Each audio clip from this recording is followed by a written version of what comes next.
Hi, my name's Kiefer. Welcome to Pangean Illustrations. So, those of you who don't know, I'm actually part of a duet, let's say, who do drawings on a channel called KO Illustrations. It's me and my friend Ollie who basically challenge each other to draw different things and push ourselves out of our comfort zone. This is my channel, and what I try to do is draw basically mashups or original content just so I can tell stories that I've made up. The one you're going to see today, as I'm sure you're aware, is turning Pokemon into FNAF style animatronics. I like the idea. Don't know if anyone else will, but that's what this video is for. Let's see if it works, and if it does, I'll do another round of it. If not, sod it, I've tried it. Anyway, welcome if you're new, and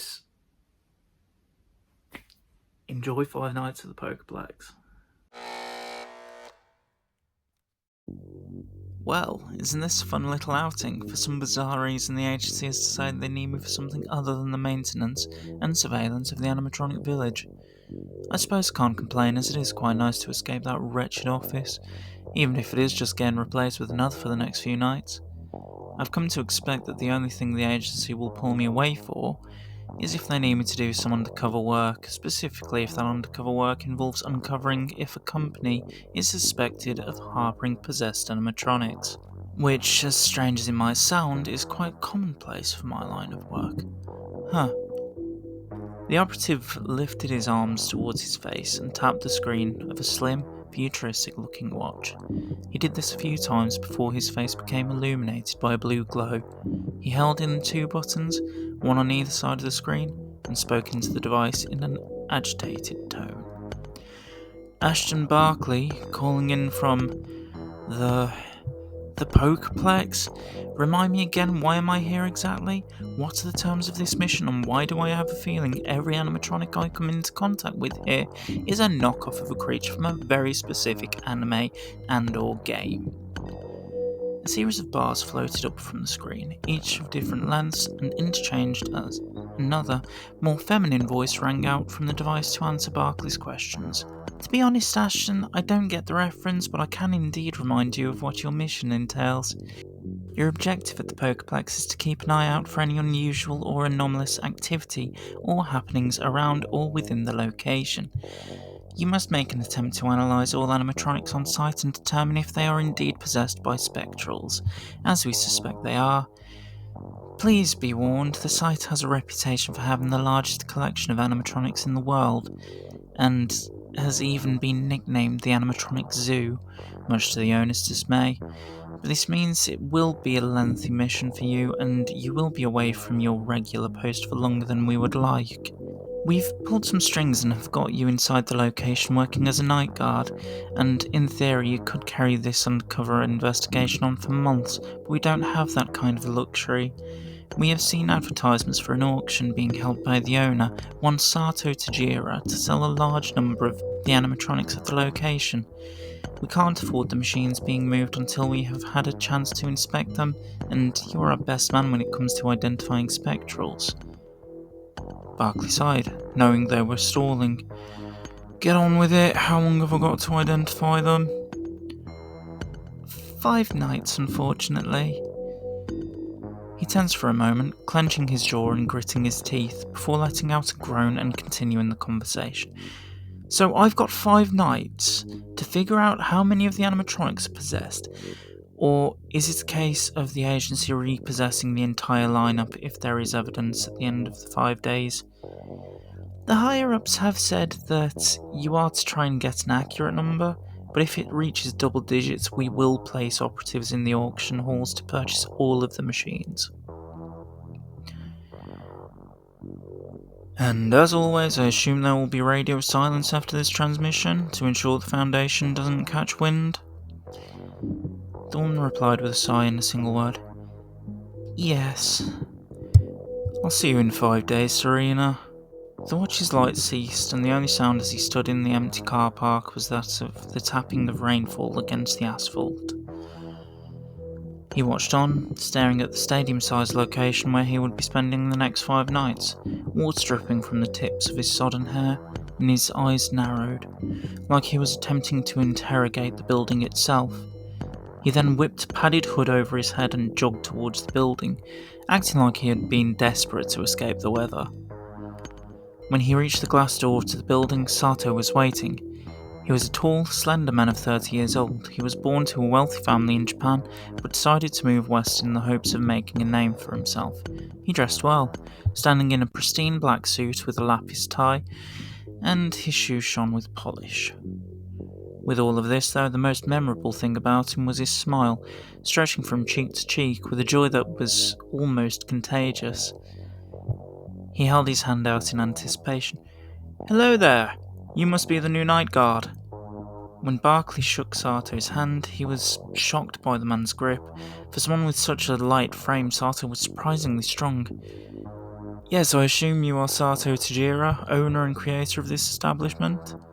"I am indeed, and I'm ecstatic that you will be working with us. Are you ready for the tour of the facilities and to meet some of our creations in person?" Sato answered quite spryly. "Lead the way, I look forward to seeing my office." They walked into the open foyer. The building was 3 stories high, so the space was framed with balconies lined with doorways to the numerous themed sections of the location. There were some based on elements such as water, fire and ground, whereas others seemed to be named after mythical creatures like dragons or fairies. Each doorway was decorated accordingly. The fire-themed section had LED torches lit on either side, whereas the water section appeared to have a doorway that was constructed to be a tunnel of water, and even had fish swimming between the intricate series of tubes. Barclay's jaw dropped at the size and stature of the building. It hadn't looked this large or complex from the outside, and the addition of the numerous sections only fueled the concern that he had about the mission. He slowly turned his head, first to the left, then to the right, taking in each distinct section of the complex, eyes wide, before turning back towards Sato, who was just smiling again. "Oh, I see you didn't realize the building was this complex," Sato said, acknowledging the shocked look on Barclay's face. "But you have no need to worry about keeping an eye on every location. Many of the themed areas are being built in preparation. As I'm sure you have heard, we are having an auction this Saturday, which is essentially to fund the construction of the site and more animatronics. Really, all we need you to worry about is keeping an eye on the entrances and exits of the building, to make sure no intruders get in and none of our assets get out. We believe the night guard position is one of the most important positions in the business and..." "Hold on a second, what exactly do you mean by none of the machines getting out?" Barclay cut him off, expecting he might get some answers pretty quickly, pretending not to know anything about the possessed animatronics he had dealt with in the past missions. "Oh, it was just a joke. We aren't haunted or anything. I just mean if intruders do get into the building, they will attempt to steal some of the assets. We have had a few people attempt this in the past, with varying levels of success." In that moment, Barclay wanted to strike out at Sato, thinking to himself, surely the man isn't that selfish and stupid that he knows about these things and thinks that they should be removed from the facility. Not to mention some of the animatronics must have already attempted to escape in the past, and the fact that people have almost certainly been killed by these things. It explains the disappearances around the area, I suppose. "Ah, good one, sir. You almost had me for a second." Continuing, they toured through the 3 floors of the building. As Sato had said, many of the sections were under construction, with furniture covered in plastic sheets, paint buckets on the ground, and tools left on workbenches. It was almost a relief for the operative, but he didn't want to let his guard down just yet. Sato did, however, show Barclay into a section labelled Fossil Forest, which is where he came into contact with the first of the many animatronics that were in this place. At first glance, there was something familiar about the animatronic. It was something Barclay remembered from his childhood, but he let the thought pass. The animatronic itself was strange in appearance. It was clearly based on an extinct creature known as an Archaeopteryx, of which was believed to be the closest descendant to birds at the time it roamed the earth. However, with that being said, this beast of a machine was much larger than the original creature, standing at roughly 4 feet and sporting a blue, red and yellow colour scheme.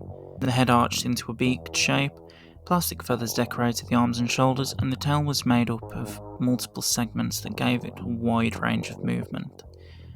What else was strange about the design was that this animatronic had very little in the way of wings, and in place of them had long, wide arms that were of a similar length to a full-grown adult man. It was perched on a comedically large branch, balancing on 2 short legs, and had a simple series of motions it looped through, looking left to right before lifting its arms in the air, flapping them frantically and squawking. By looking at this, Barkley couldn't be certain of any animatronic possession.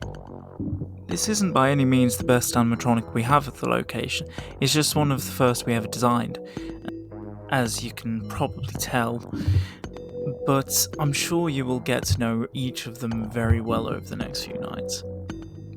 Again, they walked through the facility and past a chained-up door that led to a basement.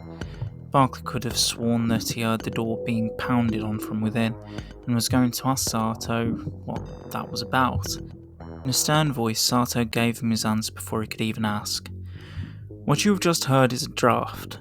Nothing more," before continuing to smile. "But anyway, here is your office." For such a big building, the office space was pretty small. A 3 by 3 meter square room with a desk, locker and fridge in the corner. The doorways were on either side of the desk and were fitted with shutters. On the wall above the desk was a series of 4 monitors currently showing footage from varying locations in the building. The walls themselves were a light grey, with varying posters left behind by the previous guards planning their vacations, if they weren't killed before they had a chance to go on them. Sato lifted the sleeve of his jacket to look at his watch. "Anyway, if that is all, I should be heading home. Please enjoy your first night here, and I will see you again tomorrow night to see how it was." He laughed hesitantly. "Good luck." Barkley watched on the monitors as the man's calm walk became a full panicked run to the front door. He raced away, locking the doors behind him. "Okay, first things first, I'm going to open that door to the basement." The space was eerily quiet as he walked towards the basement door, but as he moved, he rummaged through his pockets, looking for a small black case with various tools inside. "I can't just cut the chain or they'll know I've been down here." He continued to walk towards the chained-up door, but this time the tapping on the door was a more vigorous pounding that shook the chains with every smack. The only reason Barkley wasn't backing away was because he had to know if it was a person or a machine. "Hello, who's in there? Do you need help?" The pounding fell silent, but no voice came through to answer the question. He opened the case and pulled out a lockpick, hesitantly looking around for any sign of movements before he continued. With a few twists of the pick, there was a click, and the lock fell to the ground with a clank. "Give me a second, I'm going to get you out." As he grabbed one side of the chain to pull it through the door handles, he had no time to back away. The doors were flung open and the chain flicked up, striking Barkley in the face. He was thrown up into the air with a scream before sliding along the wax surface that was the floor. He scrambled back up, holding his right eye as he watched on in horror. Stomping through the doorway was a large, bulky, intimidating animatronic. Its plating was primarily grey but did have sections of red, black and gold. It had 4 arms, 2 that were in the usual place, but the other 2 connected to the body from the back. It stood at 8 feet and its hands were huge, clearly designed to appear like some kind of wrestler. It was monstrous, loosely appearing humanoid and had 2 glowing red eyes.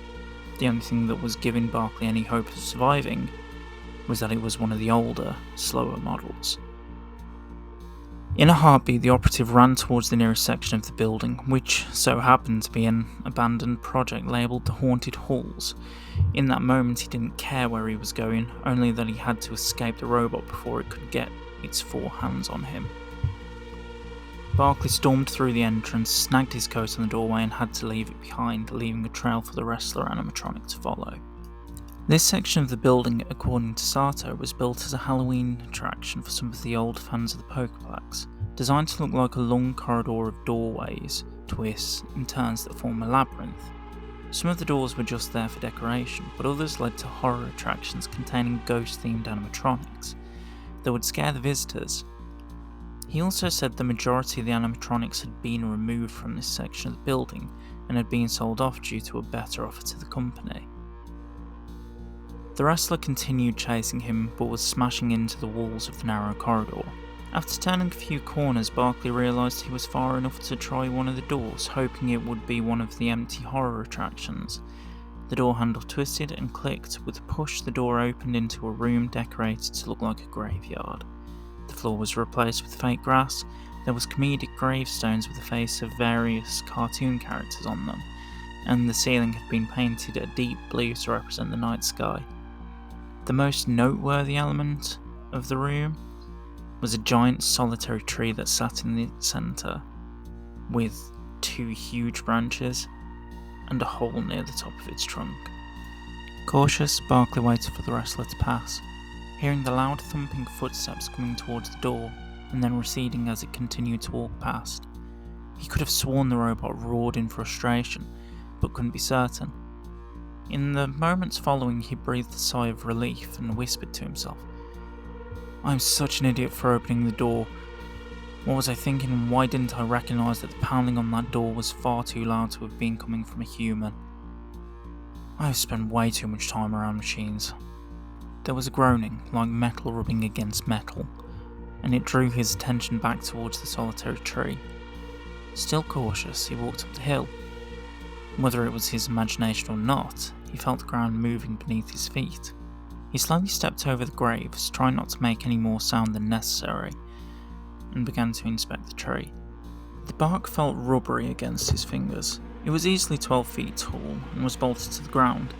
It appeared as though its branches and roots had hinges and bent at angles rather than natural forming curves. He then noticed that there were cracks in the ground below the tree, certain that they were created by impact. On closer look, he even noticed that the trunk split into 3 distinct sections. The roots were on the bottom, the branches the second, and the hole was in the third. It was only in that moment that he saw one of the most common signs that a spectral had taken possession. The wires had been severed, but the branches had begun to move. The body of the tree opened up at each of its segments, revealing rows of flat, metallic teeth. The arms lunged down to grab Barkley, and the whole machine, although bolted to the ground, writhed and struggled. Desperate to escape the room, desperate to get its hand on the operative.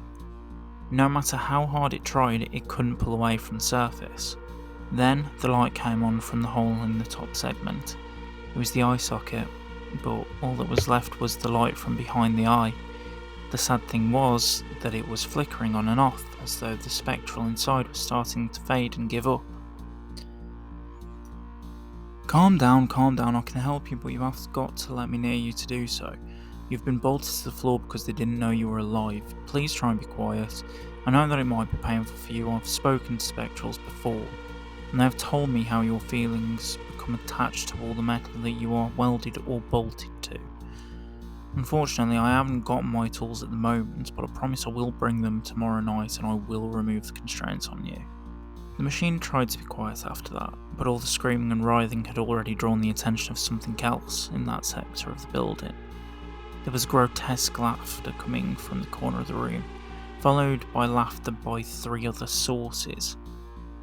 Barkley, more intrigued because he had never heard of a spectral laughing before, watched the far corner of the room, of which was shrouded in shadow. From it came the glowing of not 1 but 4 sets of eyes, all floating and moving around like orbs. As the tree and Barkley watched, they saw 3 sets of eyes changing positions drastically without overlapping, but the one pair remained fixed on both of them. Purple smoke began pouring out from the shadow. It was similar to dry ice, keeping close to the ground, never coming up more than 2 feet above the surface. Following this was a 6-foot purple cat-like animatronic whose face covered the front of its body. It had 3 clawed hands and short, stubby legs. It took a couple steps before looking up with a creepy, smiling expression. All openings of its body were streaming with loose or cut wires. The other set of eyes came from the 3 orb-like animatronics that were floating around this beast. They were solid black in colour, but had holes in the back of them that produced the purple smoke. They were rapidly darting around the room, still laughing, as the purple cat animatronic began running towards them. After a few steps, the robot pounced, claws outstretched, orbs floating around it, shrieking like a banshee, towards the operative. He rolled out of the way, leaving the beast to crash into a gravestone. It tried again, to the same result, until it ordered the orbs to attack Barkley, mouths open wide, teeth bared, smoke billowing from them, now beginning to fill the room. This time the beast hid in the smoke and cackled as it pounced again. Barkley shouted through the room, "Come and get me! Both of you, I'm right here!" before ducking towards the entrance once more. When he managed to open the door, the wrestler animatronic almost knocked it off its hinges. The room was billowing with smoke to the point that both animatronics had been fighting each other, unaware that they was doing so. Barkley didn't stay around to watch it, and ran back in the direction of his office. Hello again. So that's the end of the story. Well, night 1 of the story. There are 4 more nights, as the name would suggest. I have got drawings ready to show in the video, and just let me know if you want me to continue doing this. Let me know in the comments, let me know in the likes. Please share the video if you enjoy it. I hope to see you again next time. Bye.